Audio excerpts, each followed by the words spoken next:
What's up, gamers? We are back with some more modern action. This time, we're going to be seeing some Grixis Reanimator versus Blue-White Control. I'm, of course, NanMans, bringing you guys our weekly coverage that we've got every Monday and Thursday. So here, let's break it down, talk a little bit about both of these decks, what they're trying to do, what sort of their game plan is, and kind of what you can expect if you run into these decks at your LGS, online, all that kind of good stuff, because we are getting closer and closer to the upcoming ban list, in the sense that I guess the ban list has already been announced. We already know that by the time this video is live, we know that there's going to be no more, I guess I say no more, because like, if you guys follow the professor, he already posted up like a week ago that, hey, Underworld Breach is gone. We know that's going to be happening, because of just how powerful. I mean, it's banned in so many different formats already. So, you know, it was only a matter of time before we found the broken deck for it in Modern, and we found it with the grinding station through the Breach shenanigans that exist with Mox Opal and all those fun stuff there. So, no more Underworld Breach. At this time of recording, I don't know if there's going to be unbannings at this point, but we are going to be putting up kind of an unbanning tier list soon, as well as kind of another meta tier list. So we've got a couple videos coming up in April for you to keep an eye out for. But let's get into and talk about these two decks in particular, because these two decks will exist post-banning. Nothing too crazy is going to be happening within these decks. They're like Blue-White Control is one of those interesting one that has been popping up with a couple different variations.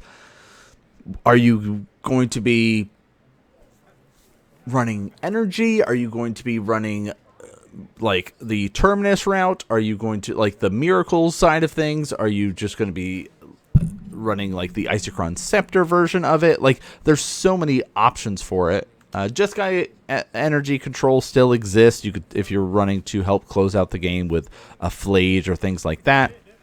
And most of the time, the lists are going to be relying on things like Solitudes or Manlands to close out the game. Of course, we've got the Hall of the Storm Giants. That's a 7/7, so big beater of a creature to be able to kind of close the game out. And you're running a lot of, you know, board wipey type effects. If you're running the energy package, which this version is, it's going to be running Wrath of Skies. Usually some variation or some numbers of Supreme Verdict are also in the list as well, so it depends on how you're feeling about it. Some, you know, run one main board, one sideboard, or two main board. You know, it just depends on what your shop looks like, what you're playing against online, how you want to kind of set yourselves up for success. But Orm's Chant is going to be a big one to help stop combat, stop players from casting spells. But the big difference between some of the variations is, you know, the amount of planeswalkers the decks are running. All of them are running to Fairy. You know, that's a given. The 3-drop and the 5-drop. There are variation numbers on Jace. Some are just running 1, some are running 2. The Narset package fluctuates as well. If you're running the Days Undoing, shuffle everything back type deal, you're going to be running the Narsets in there. Narset's great for just card advantage and trying to gather up resources with the minus. It also shuts down your opponents that are trying to draw multiple cards in a turn. But the other side of things is the Grixis Reanimator. Now, this is a amalgamation. It's popped up every so often. You'll see it online. You'll see it at LGSs. It's taking the Oculus Frog package and adding a little bit more reanimation tools with it. Specifically running Archon of Cruelties, running, Persist. You're going to be setting yourselves up to reanimate a Archon and try to close out the game with this. But if you can't get to that, you still will be able to get some card advantage. Well, normally you would off of the Tamiyo here, but with Narset out, that's going to kind of stop the extra draws taking place on our turn, so it's going to be very hard to flip. Now, we still get one draw a turn, so you do get to at least pop a clue on your opponent's turn, but that's kind of one of those challenges that you now have to start navigating through here. But we were just talking about Orm's Chant. This is one of those just kind of super hateful cards. So we're starting to get a good idea and picture about what the deck is trying to do, and if you're fighting against it, it becomes very challenging, because Magic is all about managing your resources, you know, especially when it comes to managing the board state. How are you going to take control of the board, whether it's with creatures, whether it's with planeswalkers, instant sorceries, enchantments, artifacts, you know, how are you going to do that? Well, some ways that you can do that is to prevent your opponent from being able to use their resources altogether with something like an orange chant, right? Especially if you kick it, they can't even attack. So you can't attack, can't cast spells. You cast that, of course, during their upkeep where they have very little chances to respond. And if they are in a blue deck like the Grixis Reanimator, they do have that opportunity and chance to respond as well. But, ooh, that's a nice little flash in of Solitude here.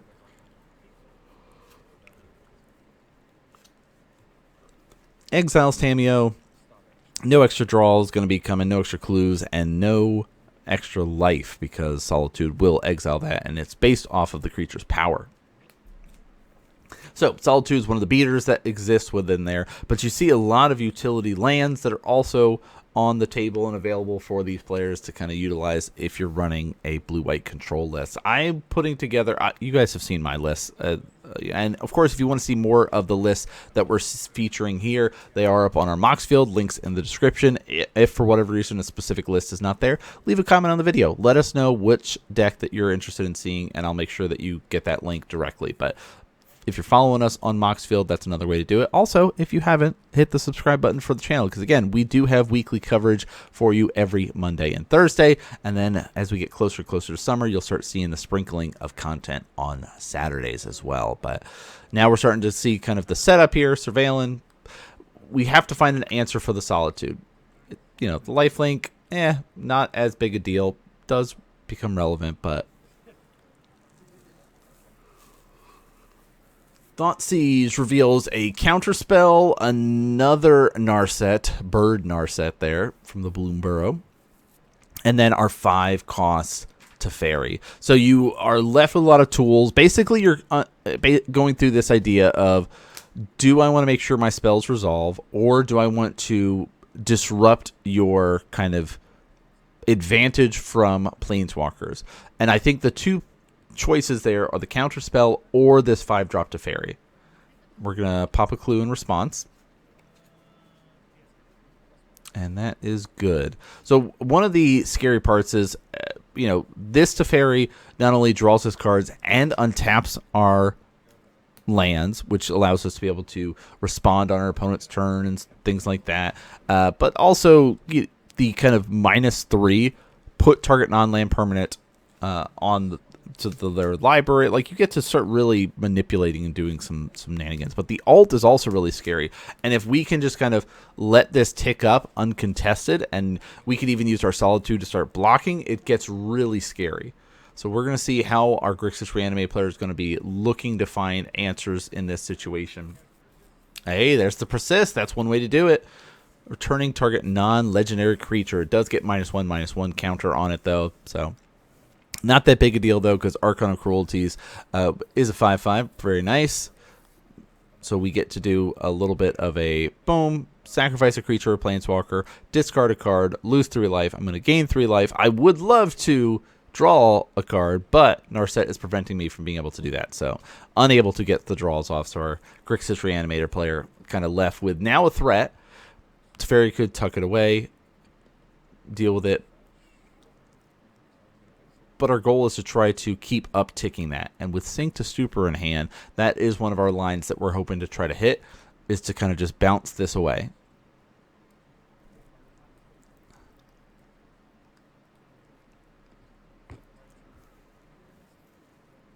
All right, cut is good to go.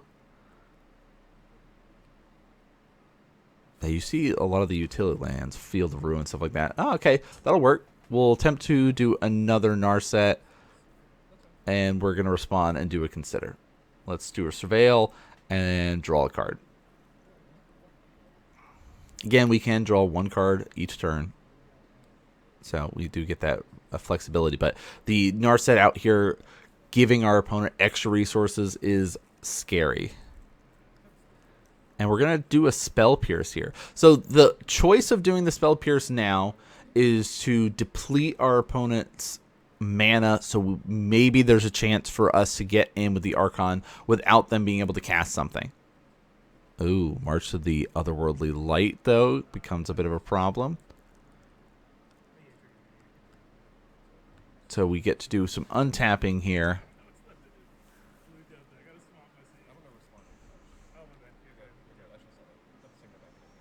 Oh, responding to the fetch. Let's do the Sync to Super. We know the Spell Pierce has already been thrown away. With the fetch taking place, there's no way the counter spell could come out at this point. So great opportunity to be able to respond.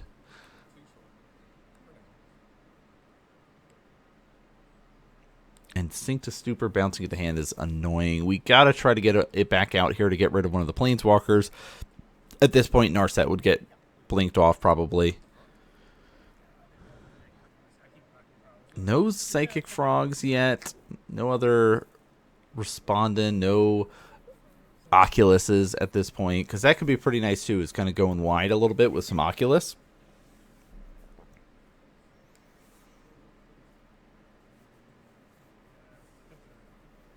Oh, we got a Sync to Super as well. So we're just going to play the delay game. Both players are playing delay right now. Our Grixis Reanimator, again, is much more tempo-based. They do have that explosiveness that the Oculus, the pure Oculus builds don't really have. Because of the Persist, Archon, just bring the beat style. Ooh, we're going to grab a Force, which is very nice if our opponent tries to go for a Persist. And I like that. Attempt to cast Big T. All right, not the little T, not the 3-drop. We're going for the big old Hero of Dominaria there. All right. This is kind of what the blue-white control deck is looking to do. Set themselves up, manage the board state well enough here that they are able to stop their opponent from doing stuff. And Subtlety is going to get used. We'll pitch that Force, put that back on top, trying to kind of, again, take advantage of our Planeswalkers and use those to kind of close out the game. And we'll do a field. This is basically saying, hey, I know your Archon's on top. I'm going to try to blow something up, force you to shuffle away. Is Field a May ability? You may search. Sacrifice this. Destroy target non-basic land opponent controls. Each player searches their library for a basic land card, puts it on the battlefield, and shuffles. So I guess they have to attempt to search for it. Whether they have a basic or not is another thing, but they have to shuffle their library when you activate it. And we're going to do some Orm's Chant again. We'll keep chaining this to stop our opponent and try to kind of lock them out of the game as much as possible here. Play a land. That's something we can do. And we'll activate a Gyre's Reach. So again, those utility lands. This works out extremely well with the Narset. Each player draws a card and discard a card. It basically is saying, hey, 2 mana, I'll draw, discard, and oh, you just discard a card because I have Narset and you've already drawn a card for turn, so you don't get to do anything else.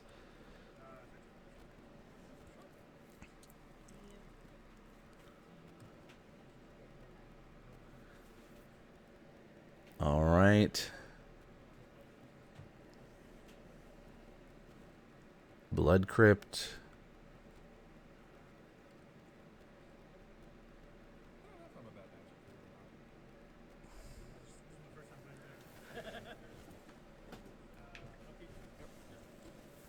Yeah, the Grixis Reanimator is kind of stuck in this awkward spot now of really just need to land a threat. And we've got one here. Hard casting. We've gotten up to the 8 mana stage. So it's been a lot of the back and forth. Who is going to be able to actually stick a threat? Uh-oh. March, pitch this for extra 2. And going to, wow, for 8. While the trigger's on the stack, yes, I will still have to discard a card. Yes, I will still have to sack a Planeswalker, so this Narset's going to go, and I will still lose 3 life, but Teferi lives, and Archon's gone.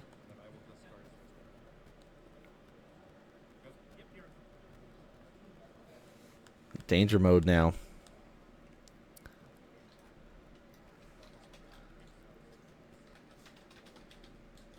Alright, so up to 8 mana right now. That means that next turn, Teferi gets to ultimate. We get our Kahir. Of course, it is the companion. Pay the 3, get it from your exile zone, your companion zone, put it to your hand, then we're going to cast it. Does work as a companion because the only creatures we've got in the deck are our elementals. Subtlety, Solitude, so we're okay with that. Hey, another Archon. That means that we can get rid of our creature, and Teferi lives. Discard, draw, still resolved. But the problem is, 8 loyalty is the key amount we need. Let's ultimate, put this aside as an emblem. Now we've got, whenever you draw a card, exile target permanent an opponent controls. And here's another Teferi to follow it up. Uptick immediately exiles the Archon of Cruelty. Move to end step, untap these 2 lands. And now every time we draw a card, we're just going to keep getting rid of any threats at the Grixis Reanimator. So we basically have them locked out. And this is a great line that if you're looking to play a blue-white control deck, is something that you can try to put yourself in the position to let a Teferi get the ultimate, because that basically locks your opponent out of the game. Now, there are opportunities and chances for them to interact and try to kill your Teferis before it gets to that point, but that's kind of where you're hoping to get. So let's see how our Grixis player is going to be able to respond to it. That we've got a Psychic Frog, which helps.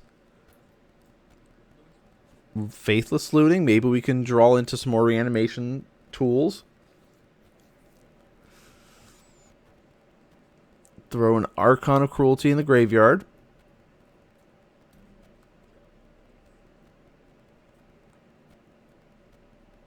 We got a Persist. Yes, there's a Persist. Archon enters. Response, though, we're always ready. There's the Solitude. We're going to at least strip that away, get some extra life for the Grixis Reanimator, but this kind of helps get rid of the threat that we're really worried about. So triggers, draw, discard, gain, drain. I don't think we're running bolts in our list. The list is too tight for reanimation packages. We don't have room for lightning bolts. That's always the tough spot to be in when you see your opponents in such a low life total. I have felt that playing my Jeskai control list because I don't run lightning bolts. I run a full energy package and run the galvanic discharges, and my only real burn spell is a Flage. So it's like, oh, if I can, like, that is a line that I sometimes have to try to, work toward and be like, Flage, Arena of Glory, stuff like that to try to close a game out. But there's times where my opponents might be at 6 and I don't have a way to burn them down. But here we go. We're doing the swarminess. We do get, of course, an Oculus out. We get a manifestation. And immediately 2 draws in. We get rid of 2 big threats and left with a 2/2.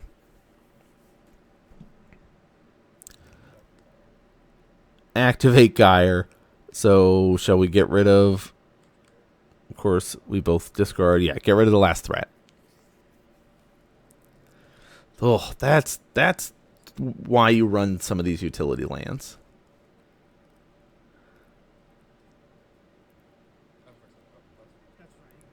It says, I have effects on your upkeep. Sorry. Orange Chant, and we'll kick it just to make sure there's no way that you can do anything here. Again, that's like the lockouts. Like, if this seems appealing to you, I'm a big fan of like the land go, but just watching the setup here of how can I lock you out. But there's not a way to kill the opponent yet, but it's just like, okay, yeah, you're going to start getting rid. I have no threats. You're going to start exiling essentially 2 cards a turn, which are going to be my lands. Yeah, because it is target permanent. It's not just a non-land. So game 1 goes to the Azorius control. I like to see that. I like the turn that our Grixis Reanimator had of like, let me play like 3 creatures in a turn and see if anything sticks, and nothing was able to stick. So now we go into the sideboard mode and try to make something happen. Surveilling. Let's get some information. Potentially throw a reanimation target into the graveyard.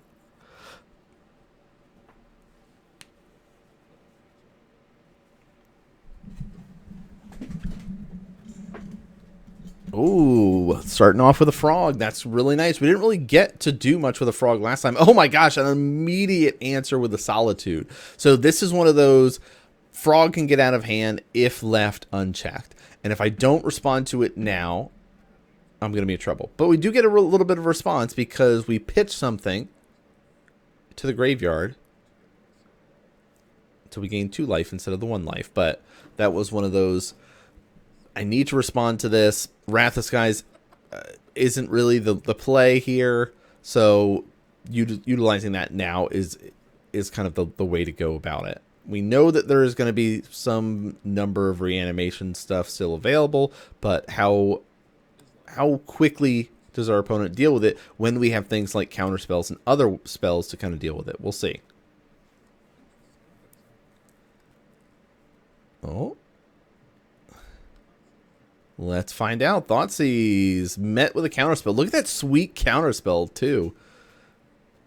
I'm a big fan of counterspells. I mean, I'm a huge fan of blue in Modern right now. I have my Jeskai twin control list, my Izzet twin. I'm building blue-white control, like the Terminus Miracles list, because I already have an energy package, so I didn't want to build something that looks exactly like this blue-white control list. I wanted to try the Terminus Miracle style because that just seems like a fun alternative. And then I've got my Dimir Murktide list. So like I've got so many blue decks right now in Modern, but I have not updated mine to the Oculus, but we do have an Oculus hitting the field with the Persist, and that's a way to kind of try to run away with the game, with get some advantages out and go wide. But Teferi is going to come out and put a stop to this. Let's do some bouncing. This will go back to hand. We're going to draw a card off that. Teferi will die, but the idea that our opponent can't hard cast the Oculus for a while is really nice. You know, you do have to delve away those cards as an additional cost. Let's see. Ooh, a frog. All right, frog and pass.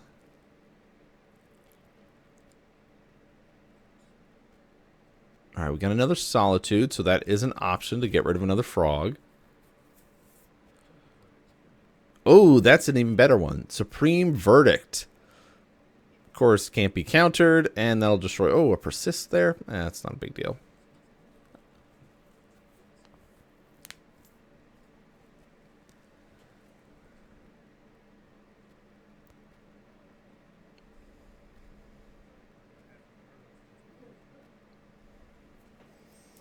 All right, fetching some more Surveils going out here. So yeah, the big reason we're running Grixis as opposed to just the Dimir, which many people have done just the pure Dimir version of this reanimation style, the access to Faithless Looting. Like, is that worth it for the 3 colors? I mean, kind of. There's a land and nothing else.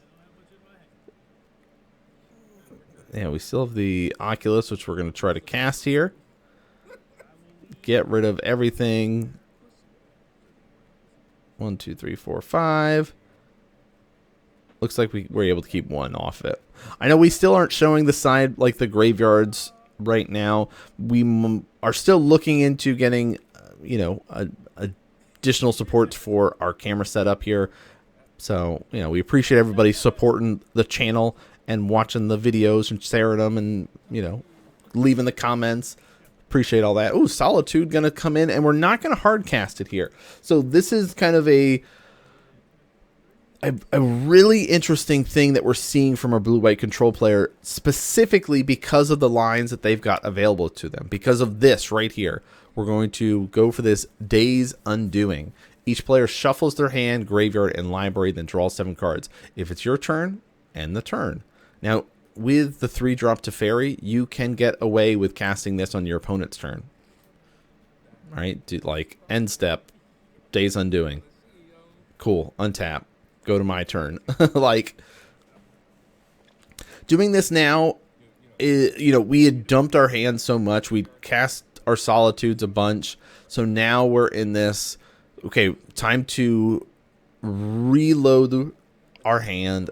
Even if our opponent gets more resources, they are a graveyard-based deck that cares about reanimation and casting Oculuses and needing things in their graveyard. So this also pulls double duty of stopping them from having stuff in their graveyard to be able to cast. Now, if they had Narset out, if our blue-white control player had Narset, that stops Days Undoing from allowing our opponent to draw a bunch of cards. It just says, I'll pay 3 mana, draw 7, and you draw 1. Unless it's their turn, like if we did the whole Teferi thing. So yeah, it's very, very good. I love seeing those 2 cards together.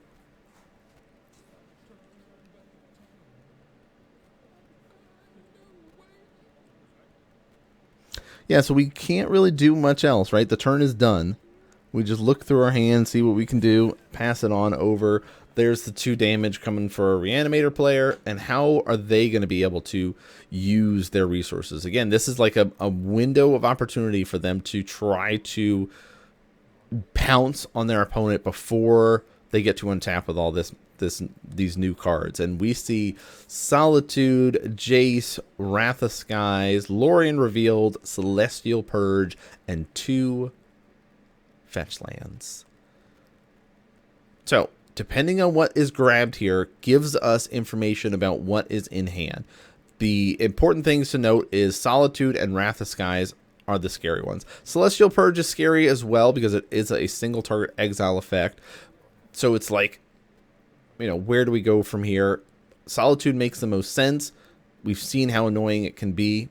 Celestial Purge could be a potential second depending on what the hand looks like. I also, the Wrath of Skies here, playing the Tamiyo sets up for a potential Wrath of Skies next turn, but I don't think it's a bad play to, try to, if the blue-white player doesn't respect Tamiyo here and they just let it lives and waits, maybe they'll play a Jace, or maybe, they have options. Also could be very much depend on what they draw here. But Surgical I like a lot. Getting rid of the Solitudes, we saw how annoying they were to deal with. They've already been used twice this game. They were going to try to maybe get used a third time here because there was one in hand before we had to use the Thoughtseize to get rid of it. But things are looking pretty good. If we're thinking advantage meter-wise, our Grixis Reanimator is definitely starting to pull a little bit more ahead, especially after that Surgical Extraction, to get rid of a big threat and a big disruption to our game plan there. All right, untappies for our blue-white control player. Nice of them to play Revealed for us. Hell, not just for us, for their opponent, really. Because, again, it is locals. These players get to battle it out. We'll do some fetching. Pink, down to 14. I was like, did I forget to change the life totals? No. We waited to see what the land was that got picked. And yeah, that's the thing. It's like the blue-white control list runs a lot more basics than most people do nowadays in Modern. So this is kind of gives them a little bit more flexibility. But yeah, there's the Wrath of Skies. So they are respecting the Tamiyo here. And they're not overpaying for it. Sometimes you'll see players do that as a kind of way to set themselves up for future turns. Say, let's spend a bunch of mana on doing that. And we're met with a Force of Negation. And not even using the 3 mana to get our cat into our hand here. Basically keeping us for the option of Celestial Purge and Lorien Revealed. So we could do some Island Cycling, we could do some Celestial Purge, and we'll take 2 damage and, of course, get a nice little clue off of it.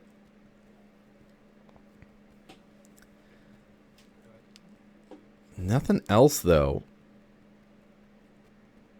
Another land.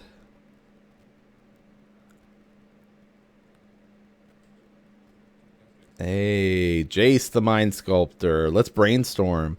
So that's the last time you get to see these cards in hand, because they're all going away. And I say all. Draw 3, put 2 back on top. Now again, we talked about the other versions of blue-white control that are out there. The Terminus, the Miracles version, runs a few more Jace than this version does. You know, they can get away with a couple extra ones because your goal is to set up and hit some Terminuses and do things like that. You know, use the Brain Surges, use Jace to really manipulate the top. And you get to play not only your hand, the battlefield, but also the top of your library with that list. So, you know, there's some cool stuff that you can be able to do. Let's get a pop of the clue here. Now we're in this kind of awkward mode of, we know that Jace is going to get at least one more brainstorm here. Now, we don't really have access to like Orcish Bowmasters or things like that that normally an Oculus list might have or a Dimir Murktide list might have, because we are running our Persist package with Archon of Cruelty. So you get, when you're running so many different versions of the deck, there are slight benefits to doing the specific packages. Part of it could be, hey, I'm really looking for this specific graveyard type hate to be lighter at my LGS, which I feel like is very possible post banning.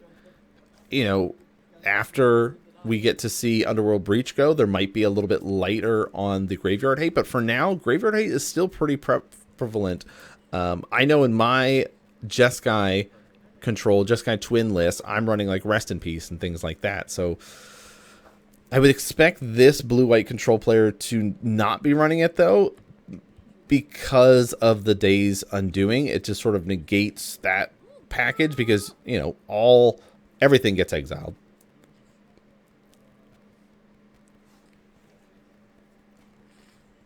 All right, Jace down to 1. A lot of untapped mana for a Reanimator player, though. We still need to commit some threats to the board. And threats in this case are Planeswalkers. There's our Brainstorm. Oh, did we get another Supreme? We did. So Celestial Purge going to go away.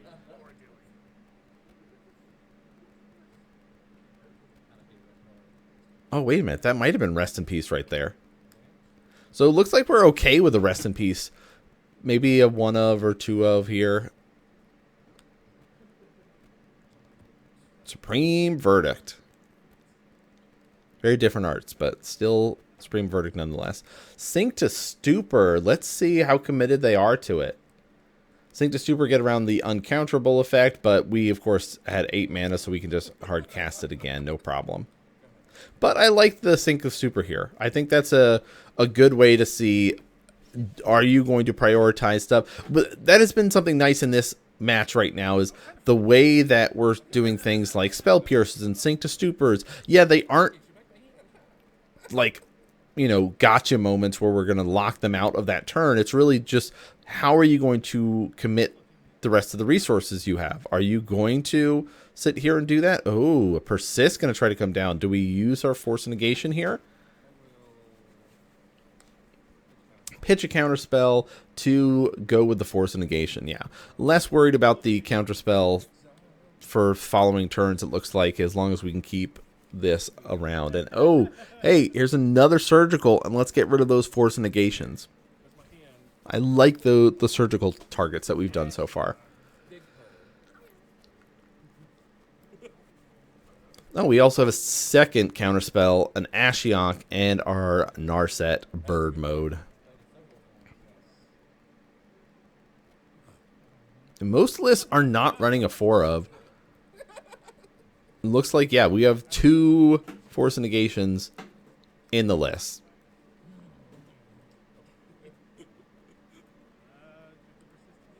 Oh, that means coast is clear. I like this. Thought Seizes and Surgicals to help check. Coast is clear. Archon of Cruelty is going to come out. Triggers. Please discard a card. Please sack a creature or planeswalker. And now we're setting ourselves up in a good spot here. So this, next combat is 9 damage. All right. 6 damage and the 3 damage for the trigger. We know that there are no Solitudes left in the deck. We have not seen any Path to Exiles. There are March of the Otherworldly Light, but there's not really any white cards that we can pitch to make that easier. So what are we at? 3, 6, 7, 8. So that's not even enough mana to exile our Archon at this point.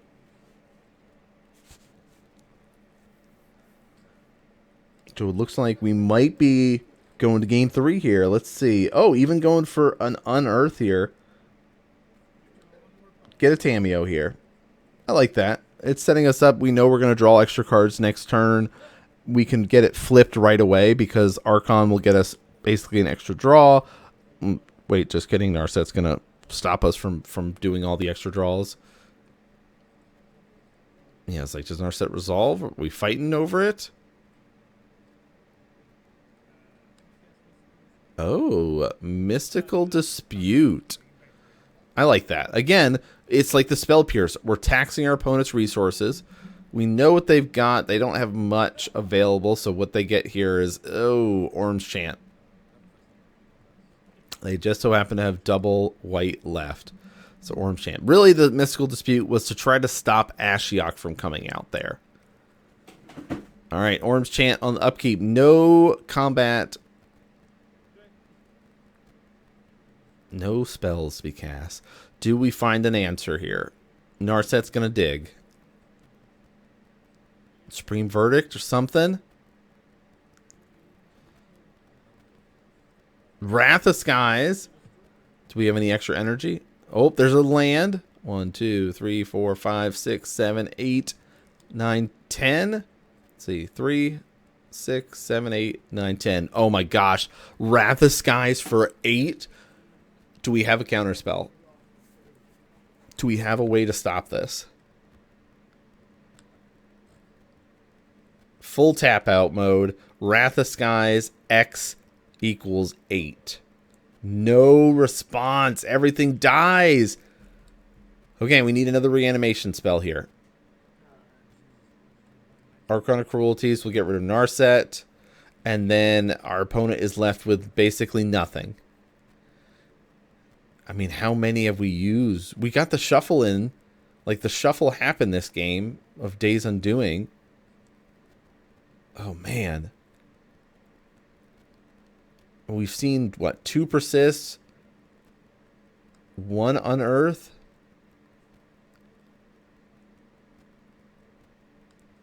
Okay, a frog. That's pretty good.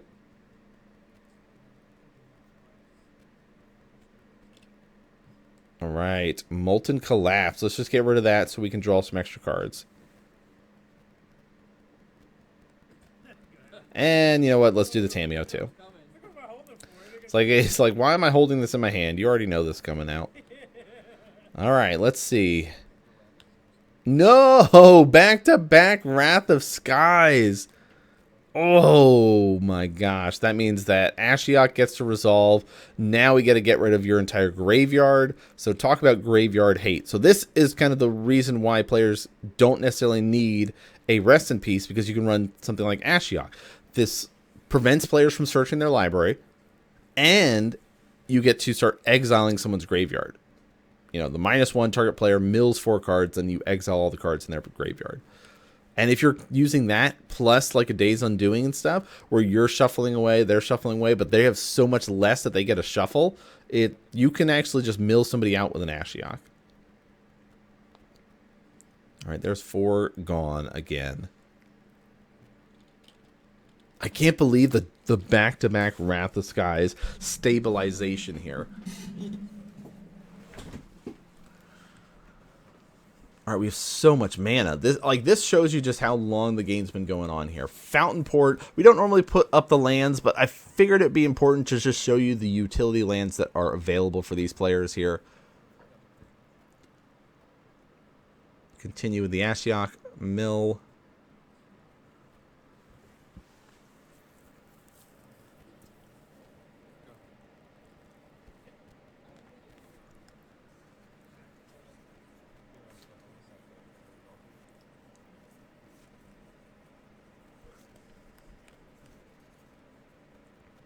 All right. Another mill. Let's do it. 4 more. Man, there's so many cards gone.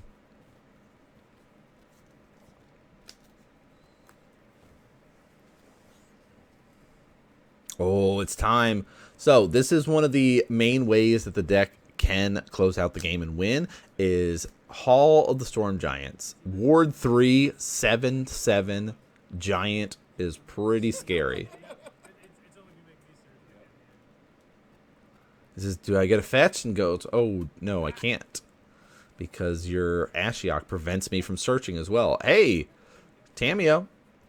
Got a blocker against the Hall of the Storm Giants. Nope, we don't. March of the Otherworldly Light. Let's just march this on out of here. Exile that card.